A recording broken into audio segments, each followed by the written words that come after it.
Hey, what's up guys? Dave here, Relative Martian. Thank you for joining me. Today I'm going to give you the top 10 lessons I learned in my first year of concealed carry. It's actually been closer to 2 years since I got my permit.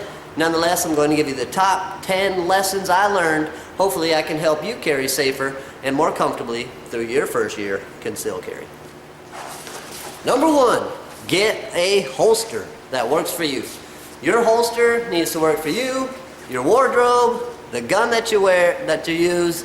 It all needs to tie together with how you move and what you do through your day-to-day. I found this Kydex holster inside my waistband. Carry my G26 Glock 9mm and my magazine holster as well. Kydex works perfect. I can do a lot of movements. I can dance. I can do the running man. I can do whatever. But the holster works for me the way I dress comfortably. I love it. My weapon is firm. I can pull it out in a second, half a second. It's perfect. So I tried out a few different holsters. I tried to carry it in small on my back, inside my waistband with a couple different leather holsters. This thing is fantastic. Kydex holster, my first choice. Give it a shot. Likely you'll love it as well. Number 2, consistency, repetitive motion. Make sure you are repeating your actions and movements in your day-to-day concealed carry every time, all the time. When you get in the car, run to the gas station, run to the store, go to work, carry the same every time. Even if you just run a Taco Bell through the drive-thru, man, put it on every time, the same. If the moment comes you need it, it needs to be exactly where your subconscious mind can get to it and control it safely. When I come home from work or whatever, my holster comes out, it goes in my safe.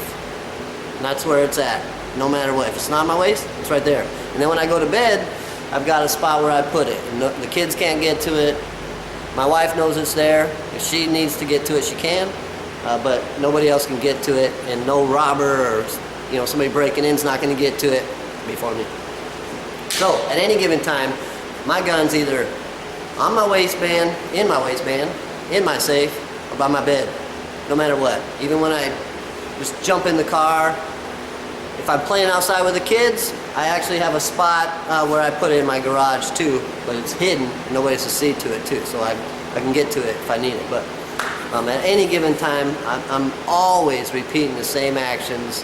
I'm being consistent with my gun and my magazine holster too. It goes right alongside my holster at all times. Number 3, carry loaded. Carry with a round in the chamber. If I walk outside right now, somebody tries to jack me, I'm not going to have time to rack one in there. I might be under stress. I might have to block him off, or my adrenaline might be pumping so hard I don't even effectively or efficiently rack one in there. I haven't racked that chamber nearly as many times as I've pulled that trigger. So that brings you to consistency. Brings you back to number 2. If you're consistent, repeating your actions and your movement, you're not putting yourself at risk or danger or anybody else around you, because you are doing the same actions and nobody can change that. So carry one in the chamber. There's tons of videos on YouTube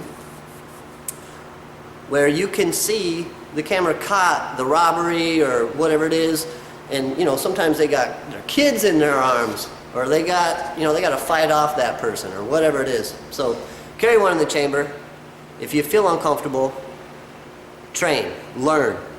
Practice number 2, consistency, repeat. Get out there, shoot your gun, know that gun, make that gun an extension of your hand. Okay, number 4, carrying in your car. Man, when I really wanted to carry, I wanted a truck holster. I wanted a holster in my truck so I could get out and put my gun there when I first got my permit, and it doesn't work. When you get in your car, I made a video about how to conceal carry in your car because it's important. So please watch that video. There's a whole video about it. But when you carry in your car, carry the same every time.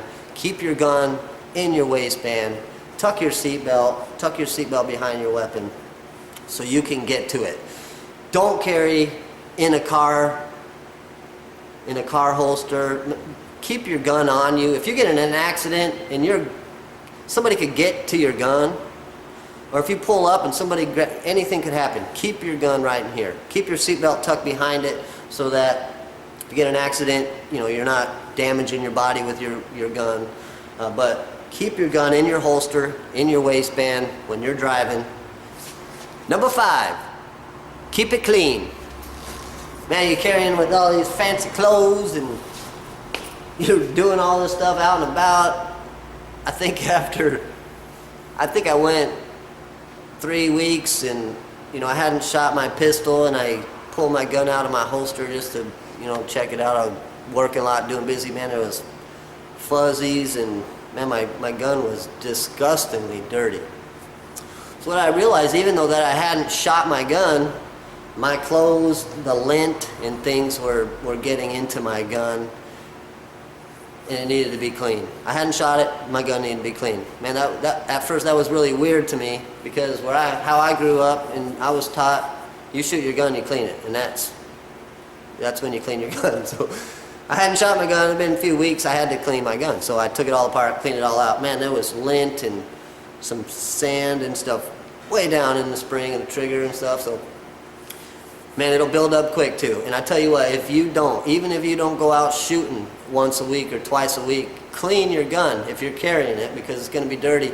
And if the situation comes and you got that split second to save you or your loved one's life, it'd be a shame if that thing wasn't properly working because it was bound up with lint or something like that. So clean your gun.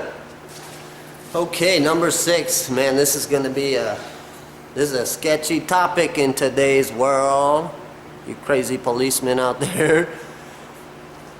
And the good policemen. I support the police. I really, really do. But there's a few bad ones out there that make it tough for the good guys. And man, I'm grateful for the cops. I assure you that. If you get pulled over, I don't care if that cop's being the nicest guy or the biggest asshole, you do this every single time. When he pulls you over, get your license out, get your permit out, put your hands through your steering wheel on the dash with both your IDs pointed up. As soon as that cop walks up, your first words are, "Officer, I am a Conceal license permit holder. My weapon is in my waistband. Would you please de-arm me?"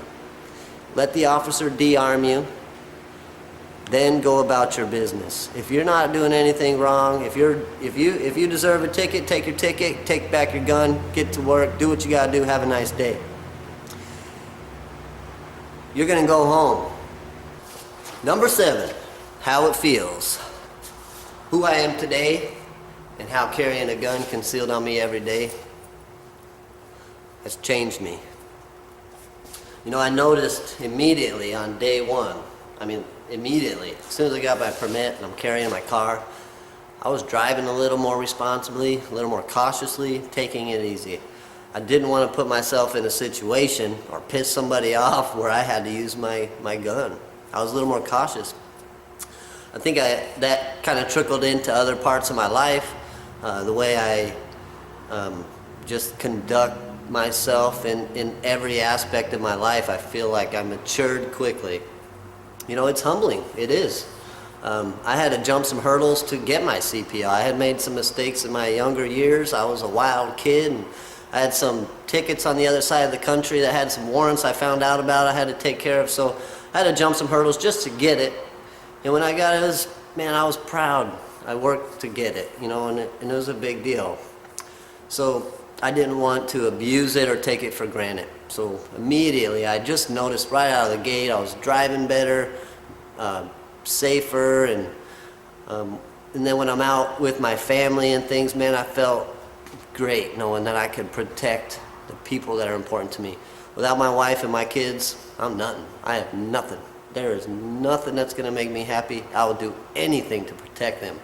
So knowing that I can do that now, or I have a better chance of doing that, man, that felt good, and it feels good now. I can take my family out to dinner, and I know what to do, because not only do I have my gun, but that led me to train with my gun, be aware of my surroundings better, and to really kind of read the situation and make sure that I'm not putting myself or my family in a situation that could be detrimental to themselves or that we can't get out of. So when we're in restaurants or in other situations, I'm constantly aware. I'm constantly alert and ready. You know what I mean? So, man, it's changed me. It's made me a better person, and hopefully it'll do the same for you. All right, number 8. We're really moving along here. It's going quicker than I thought. Number 8, the clothes I wear. Man, I don't even give a shit what I wear anymore. All I want to do is make sure I've got my gun and I am ready. I don't want nobody to know I've got my gun. I dress to wear my gun, period. I don't care how cool I look. I don't care if I got name brand stuff. Half the time I just put my work hoodie over my clothes anyway. So every day you see I've got this hoodie on. I've got a few of these hoodies. I do change my clothes. I do got different shirts on under here, and I'm wearing clean underwear. But I do dress to carry my gun, to conceal. I've tried some tactical pants and some stuff, but man, it's just not me. I like old Levi jeans, just regular old jeans, regular leather belt that I got at Target, I think, in a hoodie, or I like to wear button-down shirts, but I usually wear loose shirts anyways. In the summertime, I tell you what, I'm a tank top wearing shorts and flip-flop. I really like it, so I have to. It's a little harder for me to carry my G26 in the summer because I'm skinny as hell. So I've got to carry my SIG P938. So I actually prefer carrying my Glock. Man, I can carry a lot more rounds in there. That gun shoots like a Cadillac, and it's consistent, reliable. The SIG can be a little more problematic. It's not as accurate shooting, but it does conceal better. It's way smaller. So with my SIG and my Kydex holster, I can carry my P938 with my shorts and my tank top and conceal it pretty well. But through the winter time and off season, I throw on some jeans and a loose shirt and a hoodie. I can carry my G26 all day long. I can do cartwheels in this thing. So anyhow, I don't really care about name brands or Hollister. My wife always trying to buy me Hollister, stuff. I don't care about all that. All right, number 9, experience. You know what? I was ignorant before I had my CPL, my permit. I was raised around guns, right? I mean, I had my first 20 gauge single shot shotgun when I was 8. I think my dad bought that for me. My dad carried a 44. He had his concealed carry permit way back in the early 90s in Arizona, where I was raised. I took my gun safety course. I think I was 10. Me and my dad, we would go hunting, shooting rabbits, and doing all this stuff. And I thought I was pretty well knowledged with guns and safety and all this. And I remember when I was 15, 16, shooting .357. Anytime we went camping, anytime we went to the river or the lake, which we did a lot in Arizona, we were shooting guns all the way through growing up. When I got my CPL, I was in my late 30s. So I thought I thought I was raised around guns and I knew all kinds of stuff. But come to find out, when you carry every day and you practice, when you're out shooting once a week and you're carrying every single day and you're living it, when you live it, you really figure out that, boy, you were ignorant to that stuff. And there's so many things that you apply when you live it, and you practice and you learn and you research and you apply and you apply it and you apply it, and you constantly and consistently, every single day, relentlessly live it. Man, I found out I didn't know anything. I was ignorant and maybe arrogant, and that's dangerous. So when you get your CPL, sit back, slow down, learn, research, consistently practice, and apply the things you learn.